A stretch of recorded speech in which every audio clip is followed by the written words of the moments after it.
Let's talk more about Boris Johnson's comments and the fact that Conservative peer Lord Sheikh has called on his party to expel Boris Johnson after he compared women who wear burqas to letterboxes and bank robbers.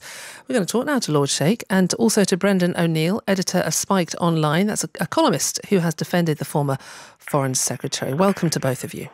Thank you. Lord Sheikh, let's start with you then. Why should he go because of these comments? I feel that his comments were nasty. They will inflame Islamophobia and it also inflame bigotry. Boris, of all people, should realize the sensitivity of Muslims wearing niqabs and burqas. He was the mayor of London at that time. About a lot of Muslims voted for him. There are nearly 1 million Muslims in London. He was also previously the foreign secretary, whereby he was able to meet foreign ministers of other countries and leaders of other countries, and he should realize that in Islam, girls, women, ladies can wear whatever they wish to wear. If they want to wear niqab and burqa, they should be allowed to do so. And they should not be ridiculed. And obviously, I think his comments were inappropriate and he should not have said these remarks. Brendan O'Neill, what do you say to that? I think it is a ridiculous and authoritarian overreaction to a politician expressing his opinion.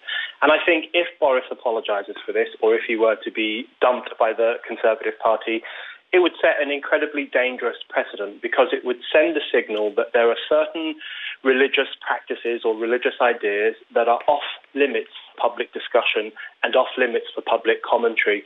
And what that would represent is the return of blasphemy laws by the back door, only this time they would be protecting Islam rather than Christianity. Generations of people fought very hard for the right to criticise religious ideas, for the right to mock gods and prophets and religious practices. We cannot now take that away from people on the basis of having a more sensitive society. That is just censorship dressed up as a progressive approach. What do you say to that, Lord Sheikh? Many people actually contacting just to say, many people contacting 5 Live Breakfast this morning to say, you know, the argument, the wider argument he was making in that piece of the Telegraph is one that many people, even reformists, even people who support changes to you know, may support women's right to wear what they want, but say maybe wearing the burqa in British society isn't the way ahead, and agree with the general tone of his argument, and he, you know, he should be free to offend people, in essence. Well, I believe in freedom of speech. We live in a democratic society, but that freedom should be exercised with responsibility. I'd like to remind the chairman that a few weeks ago he expelled Conservative councillors and candidates because of their nasty remarks concerning the Muslims. And I feel that severe action should be taken against Boris Johnson, because what he has said has caused a great deal of offence and will inflame Islamophobia. Well, you know, I mean, this is an argument, Brendan O'Neill, isn't it? That there is this nasty undertone, this jeering undertone, that it's kind of dog whistle racism. And even if you agree with the wider tone of his argument, to say the letterbox argument, the bank robber argument, it's jeering and it's demeaning to these women. The main point of Boris's article, which is the one I most agree with, is that we shouldn't ban the burqa or the niqab. I agree with him that these are oppressive garments. I don't like them. I would prefer if women didn't wear them.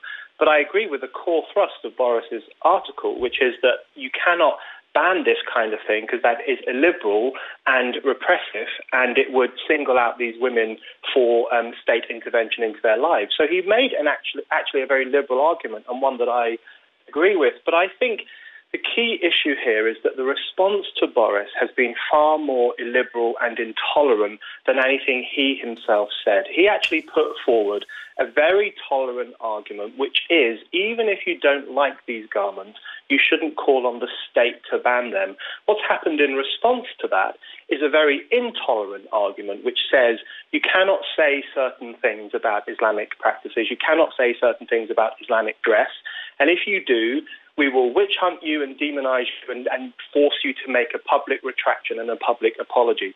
Boris's detractors have been far more intolerant than Boris himself has been. Do you want to come back in, Lord Sheikh? I mean, I'll put yes, this... indeed. I hear what Brendan is saying, but you have to bear in mind that ladies, Muslim ladies who wear burqas and niqabs have been subjected to abuse.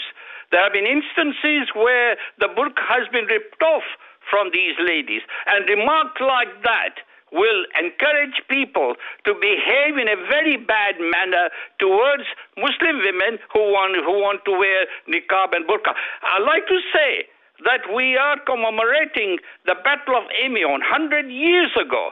Do you realize 500,000 Muslims fought in the First World War? There were a lot of casualties, and the first person to get a Victoria Cross who was not an Englishman was a Muslim from India.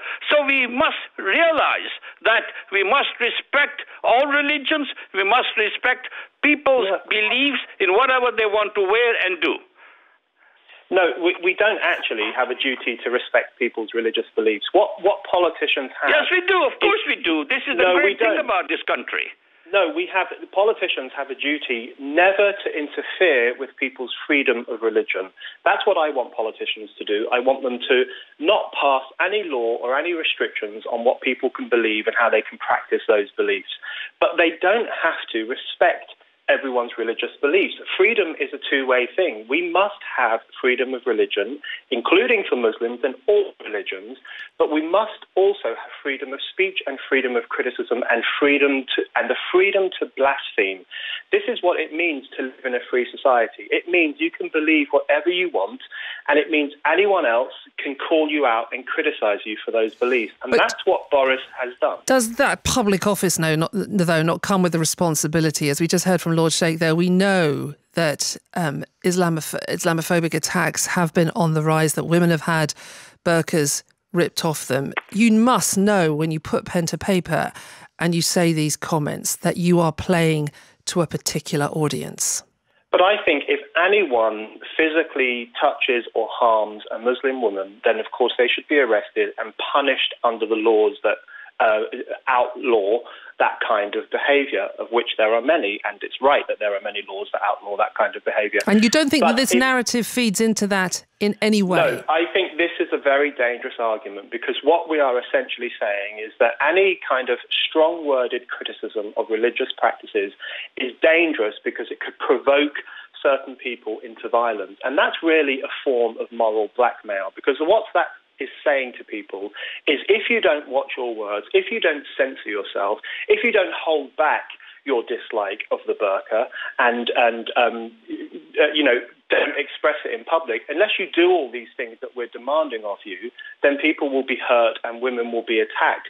That is just an underhand way to put pressure on people not to express what they feel. It's a form of censorship, and I think that's very worrying. Lord Sheikh, I just want to put a comment to you from a text from Peter. Lots of people getting in touch with 5 Live Breakfast this morning in support of Brendan O'Neill's argument. Some on the other side as well, but there's a wave of support for Boris Johnson, and saying this about you.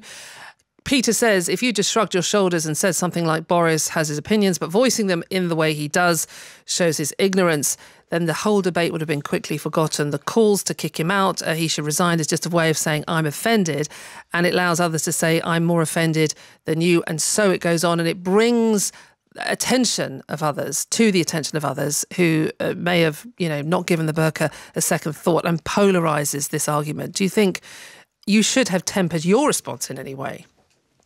No, I think, as I said, freedom of speech is something we value in this country, but let there be responsibility on part of people who have held high position.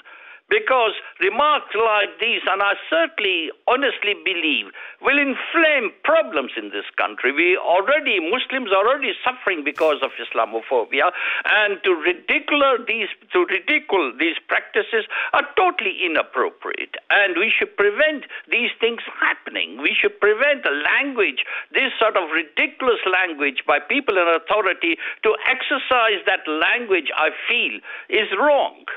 Thank you for joining us, Lord Sheikh. And also you heard the voice of Brendan O'Neill, editor of Spiked Online, who is a columnist and has defended the former Foreign Secretary.